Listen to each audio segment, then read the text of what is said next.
با سلام خدمت دوستان همراهان گرامی پیج فلزیاب ارومیه. امروز در خدمتتون هستیم با تست آموزش دستگاه کوارت فورس. چای تستمون هستش. پراپامون رو تو منطقه زدیم به فاصله 10x10، یعنی هر پراپمون 10 متر با هم فاصله داره. میخواییم منطقی به متراژ 100 متر مربع در عمق 15 متر رو اسکن کنیم. منطقه‌مون دارای فلز هستش. اونجا چای تستمونه، بتوناش دارای فلز هستن. این منطقه‌مون هم فلز داره. حالا ببینیم دستگاهمون چی میگه. دستگاه رو روشن میکنیم. هر 4 تا پراپمون وصله.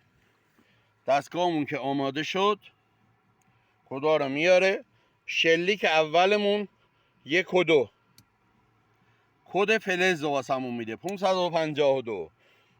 2 و 4 بازم باید کد فلز بده 551. 3 و 4 بازم باید کد فلز بده 458. و 1 و 3 بازم باید کد فلز بده 462. و شلیکای میانیمون که هر دو باید کد فلز بدن واسمون. کد طلای خاصی که فلزیاب کوارت فورس واسهتون میده این هستش که کد بین 200 تا 300 میده با رنگ بندی طلا.